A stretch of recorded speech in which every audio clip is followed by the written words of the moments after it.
Hi, my name is Diane and welcome to My Pink Bathtub. I am a knitter who lives in the center of Canada in the province of Manitoba. I am also a maker and I'm here today to share with you what my March makes are looking like. I'm just marching through March here. I have really been productive in the items that I'm making, and I sell my products at market, so I need to start thinking about that because the fall will be here before we know it, and a couple of these items are going to be for my market knits as well. So let's get started. I am in two mals right now. One I completed. It is the mal with Judy from Judy's Creations in Crochet. I still need to block it. But I am going to do that closer to sending this to my cousin as a gift. It is the Wander Forever Shawl, which is by Heidi, also known as the Velvet Acorn. And we did this mal with crocheters and knitters in mind. So anybody and everyone is welcome to join. All photos need to be in for the mal by March 26th because we're doing a live on Judy's channel on the 29th, which is, you still have time if you're a quick knitter or crocheter or if you've started. I'll link all the information below as well as the future live, and it was fun. This is going to be a gift for my cousin. Here's the yarn that I picked. It's mostly PolkaDot Creek yarn and a Mary Maxim silk merino, and let's look at it. You know what? I measured this and my measuring is way different from what the pattern calls for. So I don't know if I'm going to be able to block it appropriately. The pattern says that after blocking, it should be 87 inches by 36 inches wide. Well, I measured it and I have 62 inches by 40 inches wide. The one thing I noticed about this pattern is just from seeing the photos of the crochet version seems much more narrower, and this one is much more, it's more of a triangle, just a basic triangle. It does look very different to me. Now, it could be me. I could have made some mistakes along the way. I did find it really ate up a lot of yarn, a lot more yarn than I expected because you needed to use 5 fingering weight yarns, knitting with 2 strands of it, so you're creating a DK weight fabric. And sometimes you used the color with 2 strands, sometimes you use 2 separate colors and put them together. And it's beautiful. I don't think my cousin's going to know that it's the wrong size, but I think once I do block it, I will definitely report back later to share with you what the outcome is. But it's gorgeous. It really is. And quite honestly, these colorways are very similar to the one I did last year for Judy's mal, that she did with Gina from the Knitting Turnpike. But I'm happy that it's done, especially the weaved in ends bit, and I will just have to figure out the shaping. All the information will be below for the live and the information about the mal in general. Second mal that I've been doing is my Sox-a-Long mal, which is with my friend Alice from Soxy Nana Alice. We are knitting a pair of socks every month for the entire year, and we're on the 3rd month. I decided I was going to pull up my big girl panties and do a fancy pair of socks, textured socks, and I chose Nancy Wheeler's design Freddie Beach socks. Nancy is also known as Knit Sip Happy on YouTube and Instagram and wherever else she's on. So I highly encourage you to check out her patterns. The yarn that I picked, because our yarn is essentially surprise yarn. This is from Spinning Spider out of Cambridge, Ontario. It's your standard 80-20 merino wool nylon blend, and it's fingering weight. I got one sock done. Because once you see all the other stuff I made, you'll understand. And tonight I am casting on my 2nd sock. And here it is. I noticed there's a little bit of pooling going on here, but I mean, I don't think it looks terrible. It was so much fun to do. It really was. And boy, the fabric of it is so nice and squishy. I kind of feel that my legs will stay up a little bit nicer on this one, just because it's, you know, it's a bit of a tighter fit with these elongated stitches, I guess we'll call them. I'm going to leave Nancy's information below. It's just, I just really love it. I think it's great. This is a rounded toe, kind of similar to the toes I've been doing, but a little bit different. Not so sharp closing it. You know, I don't know any technical terms. I'm still a bit of a sock newbie here. Isn't it nice? And I finished it during one of the evenings and I was like, I don't feel like casting on the second socks, but I do feel like making myself a mini sweater with the yarn. So that's what I did. All of these mini sweaters I'm going to put in my markets this fall as little Christmas ornaments. I'm having a heck of a time finding more of these hangers. This is a 6 centimeter wide hanger. I guess I could go a little wider. I tried going on places like Wish and Temu and stuff like that, and I did find some, and I ordered some through AliExpress in December, and they have never arrived. So I'm going to put in a dispute, I guess, to try to get my money back, but it was $1.89 in total. If I don't get them, I don't get them for 10 of them. So I thought that's a score if I can actually get them. So this is what I'm doing every month with my socks, is making this little mini sweater. You can find all kinds of mini sweater patterns online, but I'm going to link the one below that I've been using. And my other mal to myself, my single make along, is my Anthology throw. I was showing you and I was working on the 6 color and I finished it for the month of March. I am essentially putting 2 colors on this blanket each month, using a 24-day advent from Aberdeen's Wool, Tangled Poets, and you know, there's 24 colors, so I'm just doing 2 a month, and by the end of December, I will have myself a lovely blanket. I decided to knit the colors backwards because I liked the whole sun effect better than the purple. And the one thing I found funny for this was I actually ran out of yarn on my 6th color. I had to cast on the 7th color, just half a row. But now I'm at 576 stitches. I'm kind of wondering why my yarn is getting eaten up so much in these patterns I'm doing. Does that mean I'm a loose knitter? What does that mean? So yeah, we have 576 stitches. I did have to start, this is actually the first color for April. And these were 30-gram hanks, so I don't really understand how I could have ran out of yarn when the pattern says it's for 20-gram hanks. There's 11 rows though for this one color, so I found it was a lot compared to some of the other color changes are only using like 5 or 6 rows. So maybe that's a bit of a glitch in the pattern that we would be running out of yarn. But I'm at 25% done on this, and it's just an ongoing thing that I'm doing. And I'm feeling kind of good because I'm actually using one of my advents, which I've got lots of minis and I don't know what to do anything with them. Don't know what to do. And I don't really like weaving in ends either, so that's another thing, but you know. Just a little side note, Hubs and I have been doing puzzles like, we're puzzle crazy over here.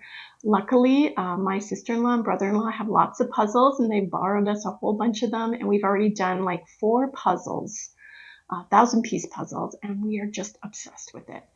I think that's also why I'm staying up late, is because I'm puzzling a lot. But I noticed that I get stuffed up doing puzzles. Like the puzzle dust, it's a real thing. And so we kind of started researching how can we abate the puzzle dust a little bit, because I get stuffed up and I have to go blow my nose every 5 minutes when I'm sitting and doing a puzzle. It's really weird, but I'm not going to stop. I'm not going to stop. So I went to our local thrift store in the town, which is like 7 kilometers away from me. And I found a puzzle and I was very excited about this. I did ask them if it was complete, and they said that somebody takes all the puzzles home and does them all when someone donates a puzzle to make sure there's no missing pieces. So score and a half. And I found this puzzle for $4, the Saturday Evening Post. It's just a really fun vintage 1,000-piece puzzle, which is great. And then the other score I found, and none of this is yarn related. I haven't bought any yarn. Haven't bought any yarn this year. Been working through my stash. I was on the hunt for this book and I found it for $1, the Feeling Good Handbook. I don't know if you're a little like me, but I've had a lot of high anxiety and stress lately about all the stuff going on in the world, and I'm trying to find some good ways to manage it. I feel like I'm a very self-aware person about why I feel the way I feel, but it has been building up, and I'm excited to deep dive into this book for my own mental health, and I think taking care of yourself is important. Okay, now for some fun knits. I had 2 toys on the go the last time I saw you, but I decided for the fun of it, let's just cast on another project that's, 5 or 6 whips is not enough. I'm a maker. I sell my stuff at markets. I have not really started my market knitting. I'm really starting to think about that. And I knit a fox stole to put in my market. This is my own pattern. I'll leave the link below. It's on Ravelry. Essentially, it is a fox scarf that you wear around your neck. It has a little loop on the back that you pull the tail through. And it is an adjustable scarf for adults to children. I'll put it on and show you what it looks like here.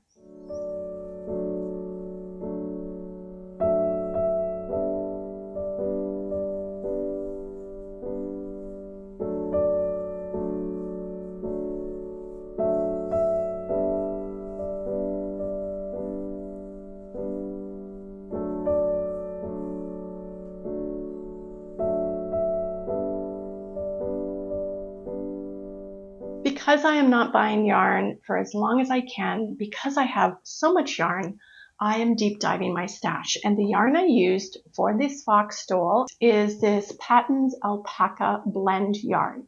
And of course it is discontinued because that is how I roll. This color is called toffee or caramel. It says toffee caramel. I don't know which one is English. They're both English words to me. Discontinued yarn. It is like a roving style 5-weight, and I did notice when I was sewing up parts of it, like the ears, that the yarn was breaking a bit, but knitting it was beautiful, and it is so soft. Now for the tail, I had just originally picked up acrylic yarn that was in my stash and started knitting it. And when I added on the alpaca blend yarn, I really noticed a difference in the feel of the yarn. So I went back to my stash to look for something that was more complementary. And I found this Mary Maxim natural alpaca yarn. Now this is a 5-weight and this is a 4-weight, but this is a thin 4-weight in my opinion. So I doubled this and did the face and the tail with it. I did pull out some of the darker bits because it is a tweed just on the face, and I left it on the tail. And when I close my eyes and I touch it, I do not feel a difference. It feels the same. So that is the result I wanted. So these are very popular on my market table. I've made so many of them, and I feel like now that I've kind of tested one that I like it and I think it's going to make great fox mittens to match, I can sell them as a set for a bit of a lower price if people buy the 2 together or just separately. So that was just an add-on that I made because I was called to do it. And I'll leave the Ravelry pattern below. But if you would like a copy of this Ravelry pattern, I'm going to want you to put the word fox in your comment below. And I will pull a name next week or next time I'm on here, and someone will get a copy of this pattern through Ravelry. So if you're interested, 2.5 more knits to go. Staying with the using up my discontinued yarn theme, I had found this free pattern on Ravelry called Tweed Toads. It's going to get linked below. I know I kept calling him a frog last episode, and what's the difference? What's the difference? Toads are bigger, I guess. Toads give you warts and frogs don't. I'm not sure. But I still kind of think he's like a frog, and you'll see why. I guess toads have the bumps on their backs and frogs don't. I don't know. Oh my gosh. Okay, to start with, I used Patons Shetland chunky yarn. I had it in the color leaf green. I only had one ball of it, and I still have some left over. I don't know if I have enough to make another one, but it turned out really good. Really, really good. Here he is. Isn't he great? Bumpy back. And I kind of took a little bit of liberties with the pattern. I made his eyes bigger because it just asked for a bobble for the eyes, and I wanted to put buttons. So I did 2 buttons, the white and the black, for him to stand out. I kind of went over his nose quite a bit because you knit him in one piece and you close at the nose. I just kind of used some more yarn and made his nose more Kermit the Frog feeling put out kind of vibe. And then I followed the rest of the pattern. It's a wonderfully written pattern. He is so cute. Oh my goodness, I just love him. I think he might just be a one-off. I'm just going to put him on the table and see who approaches him. I kind of was just thinking, I wonder if I should make a little crown and put a crown on his head for a frog prince. What do you think of that? Like this literally just popped in my head. Anyways, he's adorable. I love him. He's going to be going to market with me this fall. The last toy I made, I've made him once before, was the crocodile. Again, crocodile, alligator, we're not sure. He doesn't have any bumps on his back, and the pattern said he was a crocodile, so we're going to go with crocodile. 52 Timeless Toys to Knit by Longpre. I love this book. If you are a toy knitter, I highly, highly recommend that you get yourself a copy. I could not find it in Canada at the time when I purchased it, and it's at least 8 or 9 years ago that I bought it. I could find it on Amazon US, and I did link the US link below if you're interested in purchasing this. This is seriously like my all-time favorite toy book. Here he is. I only had one set of these yellow safety eyes. They're just so fantastic. I don't know if I did his teeth good. Hub said I should I should fill in his teeth. And it makes such a difference when you put the feet on him.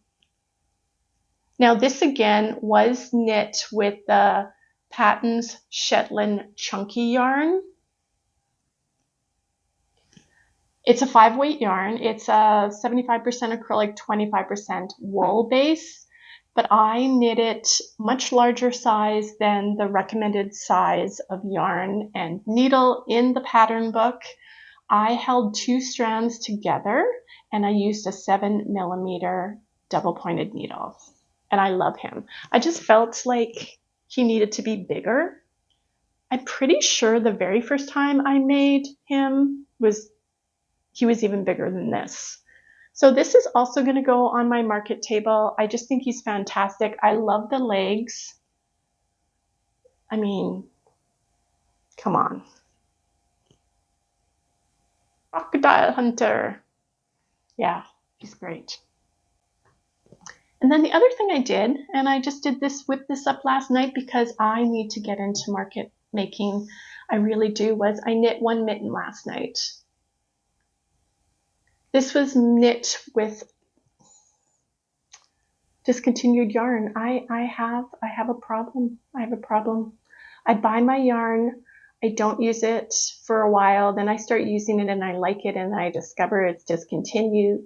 Then I scour the internet to find it wherever I can, and it usually works out well for me because it's marked down very reasonably priced, and I snatch it all up. But then when it's gone, I'm like, what am I going to make with this? So this is going to be a pair of kitten mittens eventually. I'll probably do the other one. I gotta do my sock. I'll start my sock, I'll get the cup done, then I'll do this. That's what I'm gonna do. So this is a 5-weight yarn. It's Color Made Easy yarn. It was from Lion brand. It was 100% acrylic. I usually make my mittens with an acrylic wool blend or 100% acrylic because there's quite a few people that can't or won't wear wool for whatever reason. So yeah, I made one mitten. I kind of, my maiden voyage into getting comfortable with the pattern again. And the pattern I use for my adult size mittens, and I'm going to be doing the fox mittens with the same pattern with the cable, is the Bella's Mittens pattern. It is a free pattern on Ravelry. I start at row 24, I believe. I just shortened the cuff because it's a very long cuff. And I love the fit of it. Like I would say I'm an average size woman's hands. Even this is a bit of a long cuff, but if you find it too long, you can always just curl up the cuff and keep going. You know, it's a great mitten pattern for a 5-weight yarn. So what am I going to do next? Well, I got to get my sock done. I got to finish that mitten. I want to make something out of this book, this Victorian House Cats to Knit. I want to make at least one cat for my market table. So I'm going to peruse through this book and hopefully start one before the next time I see you. And then the other thing, which is exciting, is we have a family member who is expecting a baby, an extended family member. Her baby shower is at the end of April. I have not been to a baby shower in decades. A long time. I guess because usually I was going to my friends' baby showers, and we're all in our 50s now. And now it's either family members or their grandchildren baby showers. But I haven't been invited to a baby shower in a very long time. So I was thinking, what can I make? Now, the old Diane would find a pattern and then buy the yarn for the pattern. But this new Diane has found a pattern and has found yarn for the pattern. I'm still kind of playing with the colors, so I'm not going to share the colors with you, but one thing I am going to be making her is a baby blanket, stash busting with the yarn. And I found a free pattern on Pearl Soho, the Chevron Baby pattern, I believe it's called. This is what it looks like. It just screams like 70s, like zigzag vibe, and I just love it. It takes 8 colors of acrylic yarn, and you hold 2 together to make a thick blanket. It's a kind of blanket that you can put on the floor, and you can use like for tummy time with the baby because it's going to be nice and thick. And then the other thing I want to make her is, I've been making this quite a few times. I just think it's genius for someone who hasn't had children.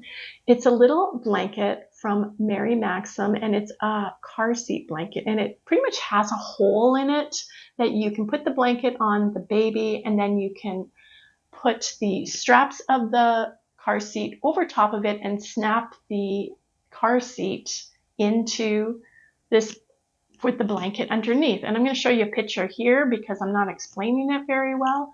So I have the pattern of this. It used to be a free pattern. I'll find the pattern and put it below. I don't know at this time if it's free or not, but it's an acrylic yarn. So I'm going to probably just pull one color that I used in the baby blanket for this pattern. And it's a girl, so I'm probably going to use some pink.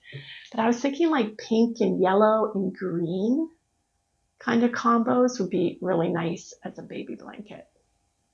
Not sure if she has a colorway or not. So that's my upcoming plans in April, and to knit a whole bunch of mittens.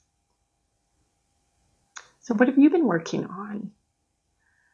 So that's all I have to share with you all today. I hope you're having a wonderful week. And until next time, my friends, take care and bye for now.